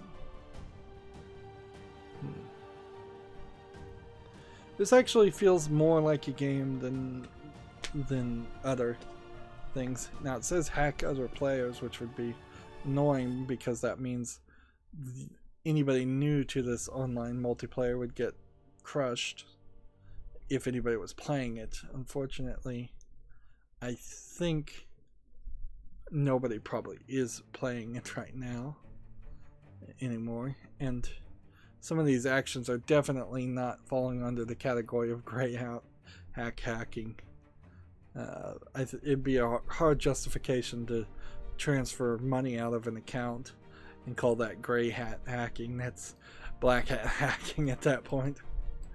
Unless you're taking out of the account of somebody who's really, really bad. Early access is the problem here. This is $9.99. It says it's versions 0.7.2.163. It's English and Spanish. I think if I was to look at the 25 negative things here, see, bad. Looks promising, but despite very frequent updates, there are a few things that turn me off. Let's see. Besides using some basic Unix commands, the game is overly simplified and repetitive for hacking. You click a button to download the software for either SSH, FTP, or SMTP. Here's your trivia for the day. SSH is Secure Socket Hosting, I believe. FTP is File Transfer Protocol, and SMTP is Simple Mail Transfer Protocol. All basic Unix style commands for transferring network data and working on the internet. Unplayable. It's deceptive and malicious that this would even be sold as early access. Nice concept, but too buggy, not enough features yet. Wait until more is added. This was October 2018. This was January this year, 2019. Yep. Do I want to give this game 6 more months though? This came out December 14th, 2017. It's still in early access. Grey Hat has to leave. It's a shame, but this really is an Uplink clone, so why not just play Uplink? Let's see. There's several of these other games on Steam, and probably a lot of them here. Hacker Evolution Immersion is probably a pretty good one to go with. Exapunks is a recent one that would be half programming, half hacking. Uplink not considered one of the ones to recommend even. Maybe it's because it's just too old. Yeah, Grey Hat's leaving the follow list though. Next we have a game called Grimshade, which says it's a tactical adventure. Party-based role-playing game inspired by JRPG of the 90s, featuring a tactical turn-based combat system and a grim story of war and personal choices.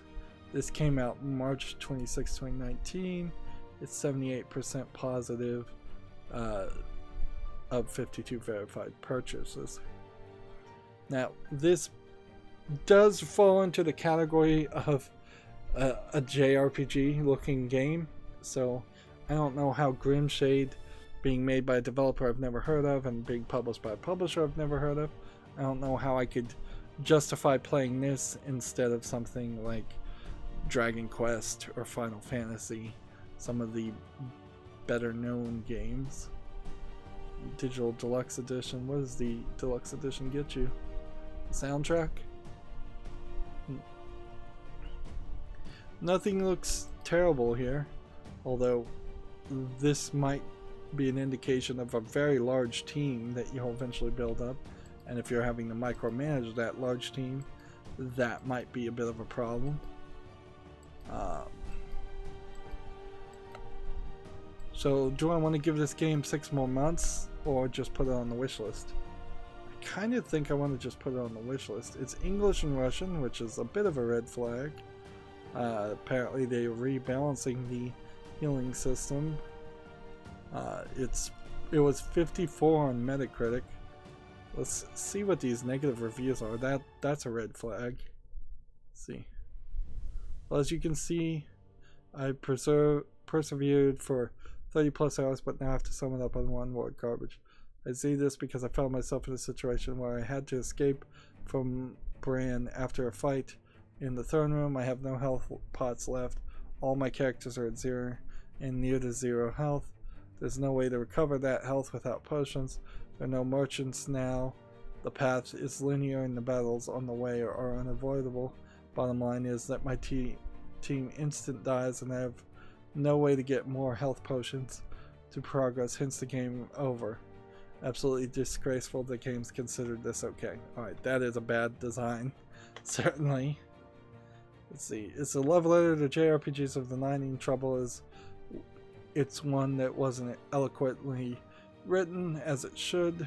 The weak to decent presentation cannot be fixed, of course, but there's some hope for this if the developers even ever heavily rebalance the tactical balance. And that was May 13th. Okay. So these hardcore RPG fans here that are reviewing the game don't like it. I think that's believable. I think that's very believable. So even though the verified purchases have it at 78%, I'm buying into the negativity and believing that.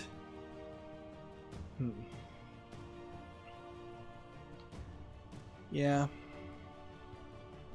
I guess if they rebalance and if this gets more coverage, it would come back to the fall list, but for now it's gonna leave the fall list.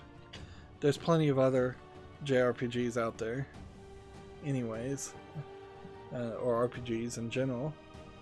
Next game we have is Guard Duty, and since that's GU, there might not be that many might not be that many games left after this. Guard Duty is a comedy adventure about love, loss, and the end of the world. Experience an unforgettable story spanning across 2 radically different time periods. So there's some sci-fi elements in this crowd-funded pixel, what I assume is a point-and-click adventure game. Let's see. I don't like the black bars. I don't like a square ratio. Why not just make it widescreen? This is a modern game after all. Well, it's 90% positive of 55 people bought it on Steam, but if it's crowdfunded, that could mean that a lot of people got the key and didn't like it.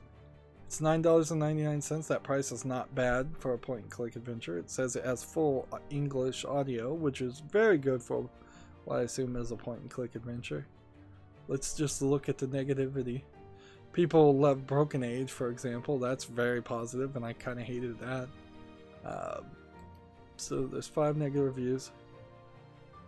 Reasonable production value and nice throwback to the British 90s adventure games, but not very long, and I found the humor a little bit tiring. Worth a play, but not essential. Too short, virtually no puzzles, too expensive. At least wait till it's on sale. Those 2 reviews don't dissuade me, frankly. So, yeah, this Guard Duty looks fine, except for the black bars, and that's not really a reason I would not play a game. It'd just be a reason I complain about a game. So, Guard Duty is making it to the wish list. That being said, being a brand new point-and-click adventure, it does open up the door to me never getting around to purchasing and playing this point-and-click adventure, because I'd purchase and play all the old school point-and-click adventure games that came out in the 80s and 90s. But that's fine. Next we have a game called Guild Quest. It says it's a free-to-play game. It is 63% positive in the last 30 days, or 70% positive over its lifetime. This is free-to-play. It's still early access. It came out January 26, 2017. I think the early access immediately ruins this game. Also, I think the free-to-play has in-app purchases. Looks like this is a card-based game. Yeah, it's full of in-app purchases, or has them at least. It has 104 achievements, which definitely makes it feel like an achievement game. There's a ton of early access reviews here that were activated by Key that says abandoned, no thanks, the game is boring, abandonware. And of course everything is going to be labeled as abandoned, and I assume the reason why there's so many keys is because they're selling keys to this game through some third-party storefront. Let's see what this developer, if they've made anything else. Well, they went on to make Adventure Capitalist, which was a very positive clicker game, and that was in 2015. So Guild Quest, they don't even have a developer page. Yeah, so they made Adventure Capitalist, which people liked. Then they made Adventure Communist, which not so many people liked. And then they made Guild Quest, which it seems like not that many people liked. Okay, the decision is easy here. This is obviously not a game that should be on the wish list. Shouldn't be on the wish list just because it's free to play alone, but for several other reasons also. So let's move forward.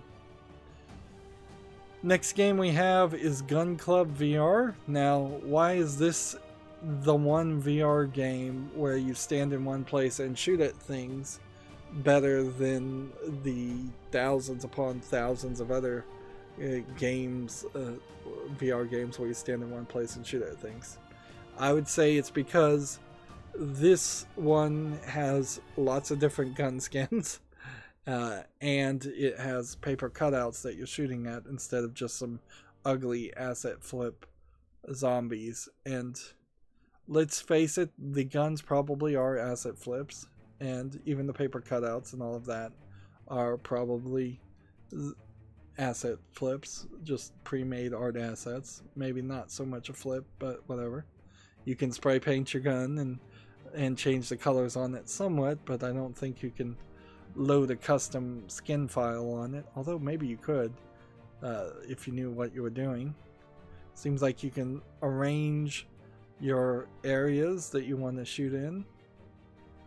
So there looks like there's a lot of customization here. This is 82% positive of 191 users. It came out August 28th, 2018. Requires VR. It's $19.99. That's not extremely expensive. It was last updated in January, but they were adding 4 new guns there. So that seems like, for a gun nut, pretty good. Let's see. Poor game design. See, the game is okay, but doesn't really offer more than shooting virtual cardboard cutouts and the game, and I guess there's a zombie mode, but who cares? It has half the content hot dogs and hand grenades, has for the same price, played 50 minutes. Just buy hot dogs, hand grenades.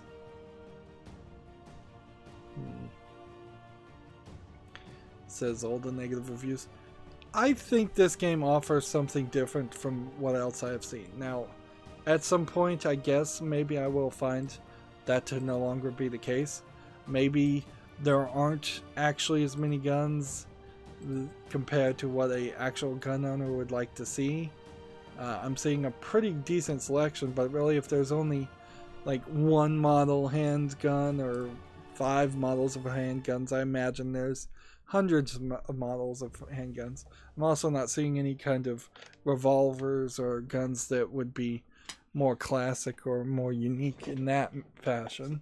But yeah, and I can't really debate the idea that this isn't really a game about shooting things. It's not really a first-person shooter game as much as it is a simulation of owning a very well-stocked shooting range and gun collection, which I think that's what you come for.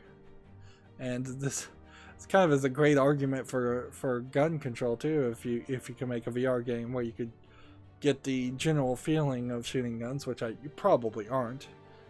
There's no accessory that I know of for VR that would give you the kickback of shooting a gun or the actual sensation of holding one in your hands. That would be an interesting addition. However, I can't do anything with this, however. It's just going to stay on the follow list, so yeah, it stays on the follow list. Because it's VR. I'm still not really any closer to buying a VR headset, and I doubt I will be. Next game we have is Gunman Tales. It's a old school action adventure game for 1 to 4 players. It seems like it has 12 stages where you're rolling around left and right shooting at a large number of enemies. This feels like this is a game that might work better if you had a light gun hooked up to your computer. There's a couple that are still made and work, but very few people have that, so you would have to then use a controller or a mouse and see how well it plays there. This came out August 1st, 2018. It's 84% positive of 13 reviews. It's $7.99. This developer made another game for whatever that means, or whatever that's worth. 45 achievements. Seems a little high for an $8 game. Makes it feel like an achievement game. There's 2 negative reviews. Neat idea, but the controls are terrible. Controls are whack. That's what I suspected was going to be the 2 complaints. Let's see. There's kind of nothing I need to take from this, though. Yeah, I think this is good enough to put on the wish list. That being said, there are some other games that have been ported, some older games that have been ported that do about the same thing, like Western Auto Double Barreled might be a similar style game. Wild Guns Reloaded is a better example, and this, you almost certainly would want to play Wild Guns Reloaded before you played this game, just because Wild Guns Reloaded is a actual arcade game that was actually in arcades, and this is just a fan clone of that style of game. And I wouldn't be surprised if some of these others, if the pictures would load, would also be of a similar styles of game.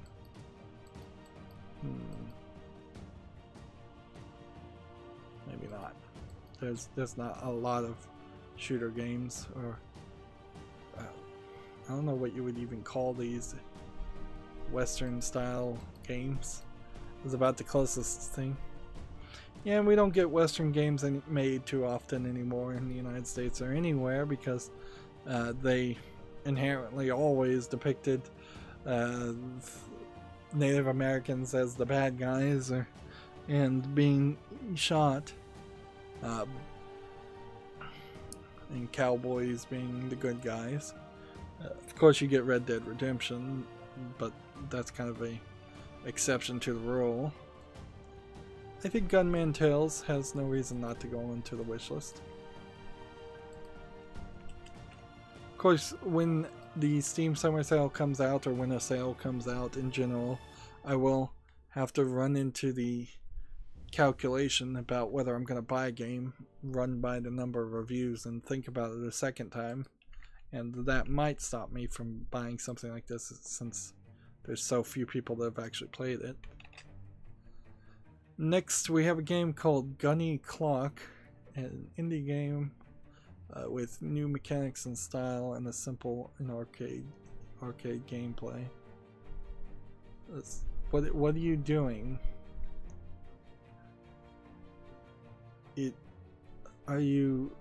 Okay, I guess what you're doing, from what I can tell, is you start on the black clock and it shoots your control in the direction of the arrow that it's pointing.